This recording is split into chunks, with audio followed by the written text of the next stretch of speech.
आज 28 जून 2020 की वाणी है, अव्यक्त वाणी बाबा की। और ये वाणी बाबा ने 18 फरवरी 1986 को चलाई है। अव्यक्त बाप दादा ने कहा, निरंतर सेवाधारी तथा निरंतर योगी बनो। आज ज्ञान सागर बाप अपनी ज्ञान गंगाओं को देख रहे हैं। ज्ञान सागर से निकली हुई ज्ञान गंगाएं कैसे और कहाँ कहाँ से पावन करते हुए इस समय सागर और गंगा का मिलन मना रही हैं। यह गंगा सागर का मेला है, जिस मेले में चारों ओर की गंगाएं पहुँच गई। बाप दादा भी ज्ञान गंगाओं को देख हर्षित होते हैं।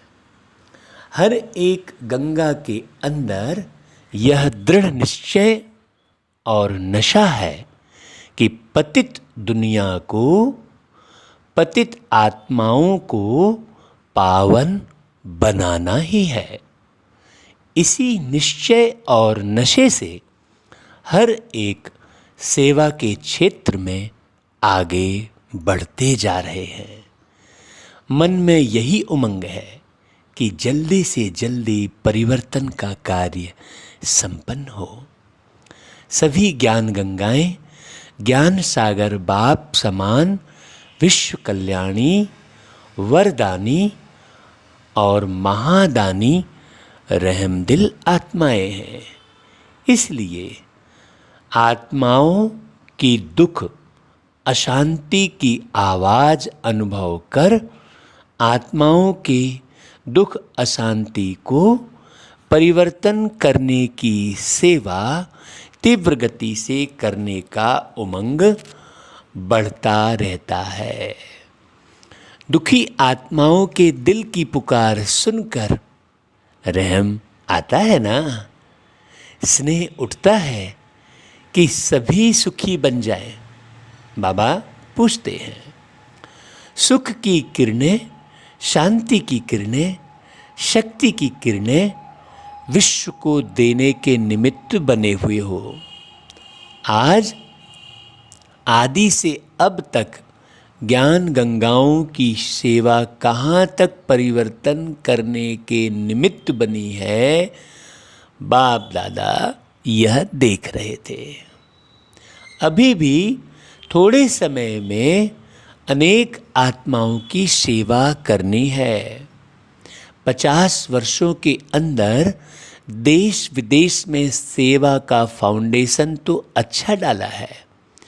सेवा स्थान चारों ओर स्थापन किए हैं। आवाज़ फैलाने के साधन भिन्न भिन्न रूप से अपनाए हैं। यह भी ठीक ही किया है। देश विदेश में बिखरे हुए बच्चों का संगठन भी बना है और बनता रहेगा।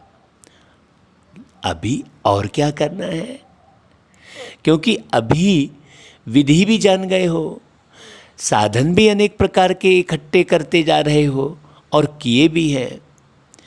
स्वस्थिति, स्व उन्नति, उसके प्रति भी अटेंशन दे रहे हैं और दिला भी रहे हैं। तो अब बाकी क्या रहा है? तो बाबा बोले, जैसे आदि में सभी आदि रत्नों ने उमंग उत्साह से तन मन धन समय संबंध दिन रात बाप के हवाले अर्थात बाप के आगे समर्पण किया, जिस समर्पण के उमंग उत्साह के फलस्वरूप सेवा में शक्तिशाली स्थिति का प्रत्यक्ष रूप देखा। जब सेवा का आरंभ किया तो सेवा के आरंभ में और स्थापना के आरंभ में दोनों समय यह विशेषता देखी। आदि में ब्रह्मा बाप को चलते फिरते साधारण देखते थे, वह कृष्ण के रूप में देखते थे। बाबा ने प्रश्न किया, साधारण रूप में देखते भी नहीं दिखाई देता था। यह अनुभव है ना? दादा है यह सोचते थे, चलते फिरते कृष्ण ही अनुभव करते थे। ऐसे किया ना। आदि में ब्रह्मा बाप में यह विशेषता देखी। अनुभव की और सेवा की आदि में जब भी जहाँ भी गए सबने देवियाँ ही अनुभव किया। देवियाँ आई हैं, यही सबके बोल सुनते, यही सभी के मुख से निकलता कि यह अलौकिक व्यक्तियाँ हैं। ऐसे ही अनुभव किया ना। यह देवियों की भावना सभी को आकर्षित कर सेवा की वृद्धि के निमित्त बनी। तो आदि में भी न्यारेपन की विशेषता रही। सेवा की आदि में भी न्यारेपन की, देवीपन की विशेषता रही। अभी अंत में वही झलक और फलक प्रत्यक्ष रूप में अनुभव करेंगे, तब प्रत्यक्षता के नगाड़े बजेंगे। अर्थात जो आदि में अनुभव किया वही अंत में अनुभव करेंगे, तभी प्रत्यक्षता के नगाड़े बजेंगे। अभी रहा हुआ थोड़ा सा समय निरंतर योगी, निरंतर सेवाधारी, निरंतर साक्षात्कार स्वरूप, निरंतर योगी, निरंतर साक्षात बाप इस विधि से ही सिद्धि प्राप्त करेंगे। गोल्डन जुबली मनाई, अर्थात गोल्डन दुनिया के साक्षात्कार स्वरूप तक पहुँचे। जैसे गोल्डन जुबली मनाने के दृश्य में साक्षात देवियाँ अनुभव किया, बैठने वालों ने भी और देखने वालों ने भी। चलते फिरते अब यही अनुभव सेवा में कराते रहना, यह गोल्डन जुबली मनाना। सभी ने गोल्डन जुबली मनाई या देखी, क्या कहेंगे? अब सबकी भी गोल्डन जुबली हुई ना। यह कोई की सिल्वर जुबली या कोई की तांबे की हुई, सभी की गोल्डन जुबली हुई। गोल्डन जुबली मनाना अर्थात गोल्डन स्थिति वाला बनना। अभी चलते फिरते इसी अनुभव में चलो कि मैं फरिश्ता सो देवता हूँ। दूसरों को भी आपके इस समर्थ स्मृति से आपका फरिश्ता रूप व देवी देवता रूप ही दिखाई देगा। गोल्डन जुबली मनाई अर्थात अभी समय को, संकल्प को सेवा में अर्पण करो। अभी यह समर्पण समारोह मनाओ। स्व की छोटी छोटी बातों के पीछे, तन के पीछे, मन के पीछे, साधनों के पीछे, संबंध निभाने के पीछे, इन सब बातों में समय और संकल्प नहीं लगाओ। सेवा में लगाना का मतलब क्या हुआ? सेवा में लगाना अर्थात स्व की उन्नति की गिफ्ट स्वतः ही प्राप्त होना। अभी अपने प्रति समय लगाने का समय परिवर्तन करो। श्वास, जैसे भक्त लोग श्वास श्वास में नाम जपने का प्रयत्न करते हैं, ऐसे श्वास श्वास सेवा की लगन हो, सेवा में मगन हो। विधाता बनो, वरदाता बनो, निरंतर महादानी बनो। 4 घंटे के 6 घंटे के सेवाधारी नहीं। अभी सोचो, अभी विश्व कल्याणकारी स्टेज पर हो। हर घड़ी विश्व कल्याण प्रति समर्पित करो। क्यों? क्योंकि विश्व कल्याण में स्व कल्याण स्वतः ही समाया हुआ है। जब संकल्प और सेकंड सेवा में बिजी रहेंगे, फुर्सत नहीं रहेगी, तो माया को भी आपके पास आने की फिर फुर्सत नहीं होगी। समस्याएं समाधान के रूप में परिवर्तन हो जाएंगी और समाधान स्वरूप श्रेष्ठ आत्माओं के पास समस्या आने की हिम्मत नहीं रख सकती। जैसे शुरू में सेवा में देखा, देवी रूप, शक्ति रूप के कारण आए हुए पतित दृष्टि वाले भी परिवर्तित हो पावन बनने के जिज्ञासु बन जाते हैं। जैसे पतित परिवर्तन हो आपके सामने आए, ऐसे समस्या आपके सामने आते समाधान के रूप में परिवर्तित हो जाए। अभी अपने संस्कार परिवर्तन में समय नहीं लगाओ। विश्व कल्याण की श्रेष्ठ भावना से श्रेष्ठ कामना के संस्कार इमर्ज करो। इस श्रेष्ठ संस्कार परिवर्तन में समय नहीं गंवाओ। इस श्रेष्ठ संस्कार के आगे हद के संस्कार स्वतः ही समाप्त हो जाएंगे। अब युद्ध में समय नहीं गंवाओ। अब विजयीपन के संस्कार इमर्ज करो। दुश्मन विजय संस्कारों के आगे स्वतः ही भस्म हो जाएगा। इसलिए कहा कि तन मन धन निरंतर सेवा में समर्पित करो। चाहे मनसा करो, चाहे वाचा करो, चाहे कर्मणा करो, लेकिन सेवा के सिवाय और कोई समस्या नहीं चलो। किसी भी प्रकार की समस्या में नहीं पड़ो।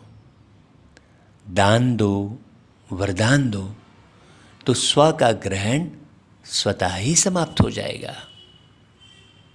अविनाशी लंगर लगाओ। क्यों? क्योंकि समय कम है और सेवा आत्माओं की, वायुमंडल की, प्रकृति की, भूत प्रेत आत्माओं की, सबकी करनी है। भाई उन भटकती हुई आत्माओं को भी तो ठिकाना देना है ना। मुक्ति धाम में भेजेंगे ना, उन्हों को घर तो देंगे ना।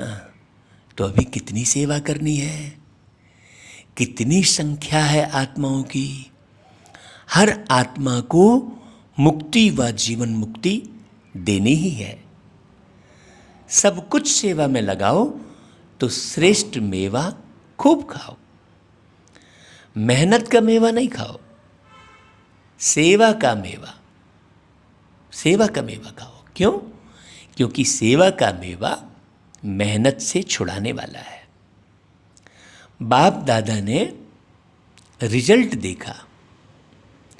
बहुत करके जो पुरुषार्थ में अपने प्रति संस्कार परिवर्तन के प्रति समय देते हैं, चाहे 50 वर्ष हो गए, चाहे 1 मास हुआ है, लेकिन आदि से अब तक परिवर्तन करने का संस्कार मूल रूप में वही होता है, एक ही होता है। और वही मूल संस्कार भिन्न भिन्न रूप में संस्कार बनकर आता है। मानो दृष्टांत के रूप में किसका बुद्धि के अभिमान का संस्कार है, ठीक है, किसी का घृणा भाव का संस्कार है, वह किसी का दिल शिकस्त होने का संस्कार है। संस्कार वही है आदि से अब तक भिन्न भिन्न समय पर इमर्ज होता रहता है। चाहे 50 वर्ष लगा है, चाहे 1 वर्ष लगा है। इस कारण उस मूल संस्कार को जो समय प्रति समय भिन्न भिन्न रूप में समस्या बन करके आता है, उसमें समय भी बहुत लगाया है, शक्ति भी बहुत लगाई है। अब शक्तिशाली संस्कारदाता, विधाता, वरदाता का इमर्ज करो। तो यह महासंस्कार कमजोर संस्कार को स्वतः समाप्त कर देगा। ठीक है, अभी संस्कार को मारने में समय नहीं लगाओ, लेकिन सेवा के फल से, फल की शक्ति से वह स्वतः ही मर जाएगा। जैसे अनुभव भी है कि अच्छी स्थिति से जब सेवा में बिजी रहते हो तो सेवा की खुशी से उस समय तक समस्याएं स्वतः ही दब जाती है। ये अनुभव किया है ना? क्योंकि समस्याओं को सोचने की फुर्सत ही नहीं। हर सेकंड, हर संकल्प सेवा में बिजी रहेंगे तो समस्याओं का लंगर उठ जाएगा, किनारा हो जाएगा। आप औरों को रास्ता दिखाने के, बाप का खजाना देने के निमित्त सहारा बनो तो कमजोरियों का किनारा स्वतः ही हो जाएगा। समझा अभी क्या करना है? अभी बेहद का सोचो, बेहद के कार्य को सोचो। चाहे दृष्टि से, चाहे वृत्ति से दो, चाहे वाणी से दो, चाहे संग से दो, चाहे वाइब्रेशन से दो, लेकिन देना ही है। वैसे भी भक्ति में यह नियम होता है, कोई भी वस्तु की कमी होती है तो कहते हैं दान करो। दान करने से देना ही है। वैसे भी भक्ति में यह नियम है कि दान करने से देना क्या हो जाता है? लेना हो जाता है। तो समझा गोल्डन जुबली क्या है? सिर्फ गोल्डन जुबली मना लिया यह नहीं सोचो। सेवा के 50 वर्ष पूरे हुए तो अभी नया मोड़ लो। छोटा बड़ा एक दिन का व 50 वर्ष का सब समाधान स्वरूप बनो।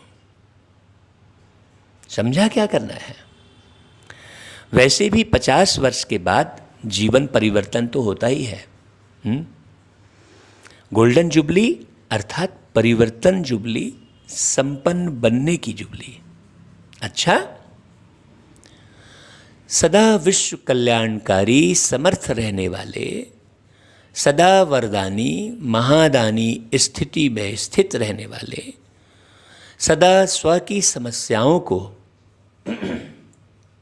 औरों प्रति समाधान स्वरूप बन सहज समाप्त करने वाले, हर समय हर संकल्प को सेवा में समर्पण करने वाले ऐसे रियल गोल्ड विशेष आत्माओं को, बाप समान श्रेष्ठ आत्माओं को बाप दादा का याद, प्यार और नमस्ते। फिर बाबा ने गोल्डन जुबली के आदि रत्नों से मुलाकात की। बाबा ने कहा, यह विशेष खुशी सदा रहती है कि आदि से हम आत्माओं का साथ रहने का और साथी बनने का दोनों ही विशेष पार्ट है। साथ भी रहे और फिर जहाँ तक जीना है वहाँ तक स्थिति में भी बाप समान साथी बन रहना है। तो साथ रहना और साथी बनना, यह विशेष वरदान आदि से अंत तक मिला हुआ है। स्नेह से जन्म हुआ, ज्ञान तो पहले नहीं था ना, स्नेह से ही पैदा हुए। जिस स्नेह से जन्म हुआ वही स्नेह सभी को देने के लिए विशेष निमित्त बने हो। जो भी सामने आए विशेष आप सबसे बाप के स्नेह का अनुभव करें। आप में बाप का चित्र और आपकी चलन से बाप का चरित्र दिखाई दे। अगर कोई पूछे कि बाप के चरित्र क्या है, तो आपकी चलन चरित्र दिखाए, क्योंकि स्वयं बाप के चरित्र देखने और साथ साथ चरित्र में चलने वाली आप आदि आत्माएं हो। चरित्र जो भी हुए वह अकेले बाप के चरित्र नहीं है। आपने भक्ति में भी देखा होगा, गोपी बल्लभ और गोपिकाओं के ही चरित्र हैं। बाप ने बच्चों के साथ ही हर कर्म किया, अकेला नहीं किया। ये तो आपने देखा, इसी की निशानी है ये। और बाप ने सदा क्या किया? बाप ने सदा आगे बच्चों को रखा। तो आगे रखना यह चरित्र हुआ। ऐसे चरित्र आप विशेष आत्माओं द्वारा भी दिखाई दे। कभी भी मैं आगे रहूं, यह संकल्प बाप ने नहीं किया। इसमें भी सदा त्यागी रहे और इसी त्याग के फल में सभी को आगे रखा। इसलिए फिर क्या हुआ? इसलिए आगे का फल मिला। नंबर 1 हर बात में ब्रह्मा बाप ही बना। क्यों बना? आगे रखना, आगे होना। इस त्याग भाव से संबंध का त्याग, वैभवों का त्याग कोई बड़ी बात नहीं। लेकिन हर कार्य में, संकल्प में भी औरों को आगे रखने की भावना, यह त्याग श्रेष्ठ त्याग रहा। बाकी तो दुनिया वाले भी संबंध का त्याग और वैभव का त्याग कर लेते हैं। लेकिन त्याग किस बात का करना है? कि हर कार्य में, संकल्प में भी औरों को आगे रखने की भावना, मैंपन को मिटा देना। तो डायरेक्ट पालना लेने वालों में विशेष शक्तियां है ना। डायरेक्ट पालना की शक्तियां कम नहीं हैं। वही पालना अभी औरों की पालना में प्रत्यक्ष करते चलो। वैसे तो विशेष हो ही, अनेक बातों में विशेष हो। आदि से बाप के साथ पार्ट बजाना यह कोई कम विशेषता नहीं है। विशेषताएं तो बहुत हैं, लेकिन अभी आप विशेष आत्माओं को दान भी विशेष करना है। ज्ञान दान तो सब करते हैं, लेकिन आप आदि रत्नों को अपनी विशेषताओं का दान करना है। बाप की विशेषताएं सो आपकी विशेषताएं, तो उन विशेषताओं का दान करो। जो विशेषताओं के महादानी हैं वह सदा के लिए महान रहते हैं, चाहे पूज्यपन में चाहे पुजारीपन में, सारा कल्प महान रहते हैं। जैसे ब्रह्मा बाप को देखा, अंत में भी कलयुगी दुनिया के हिसाब में भी महान रहा ना। तो आदि से अंत तक ऐसा महादानी महान रहता है। अच्छा, आपको देखकर सब खुश हुए तो खुशी बांटी ना, बहुत अच्छा मनाया, सबको खुश किया और खुश हुए। बाप दादा विशेष आत्माओं के विशेष कार्य पर हर्षित होते हैं। स्नेह की माला तो तैयार है ना, पुरुषार्थ की माला, संपूर्ण होने की माला, वह तो समय प्रति समय प्रत्यक्ष हो ही रही है। जितना जो फरिश्ता संपूर्ण अनुभव होता है वह समझो मणका माला में पिरोता जाता है। तो वह समय प्रति समय प्रत्यक्ष होते रहते हैं। लेकिन स्नेह की माला तो पक्की है ना।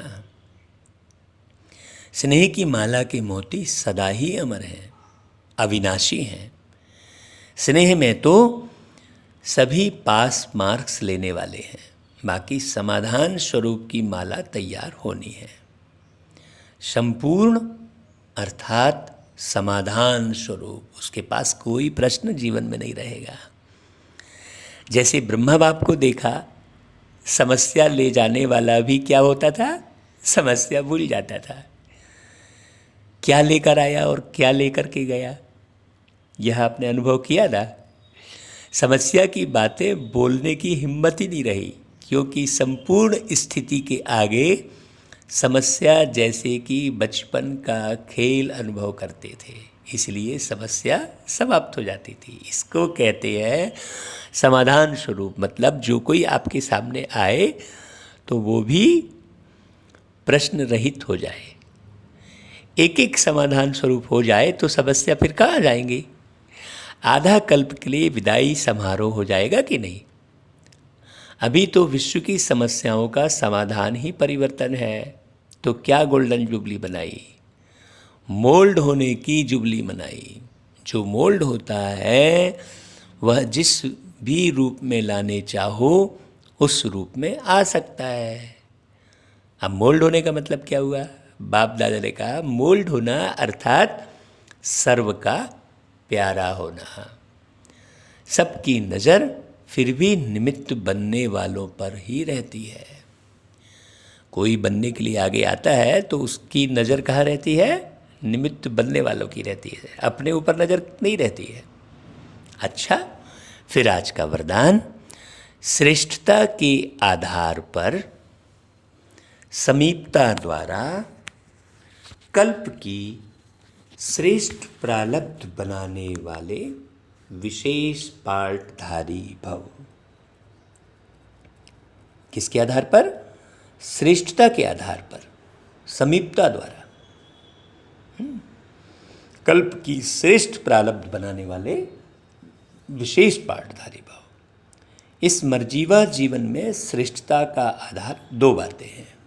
कौन कौन सी दो बातें हैं? पहला, सदा परोपकारी रहना, और दूसरा, बाल ब्रह्मचारी रहना। जो बच्चे इन दोनों बातों में आदि से अंत तक अखंड रहे हैं, किसी भी प्रकार की पवित्रता अर्थात स्वच्छता बार बार खंडित नहीं हुई है, तथा विश्व के प्रति और ब्राह्मण परिवार के प्रति जो सदा उपकारी हैं, ऐसे विशेष पाठधारी बाप दादा के सदा समीप रहते हैं और उनकी प्रारब्ध सारे कल्प के लिए श्रेष्ठ बन जाती है। कितना सुंदर वरदान है, देखो। फिर स्लोगन, संकल्प व्यर्थ हैं तो दूसरे सब खजाने भी व्यर्थ हो जाते हैं। तो इसीलिए हमें संकल्पों पर विशेष ध्यान देना है कि संकल्प कभी भी व्यर्थ ना चले। अच्छा भाई, ओम शांति।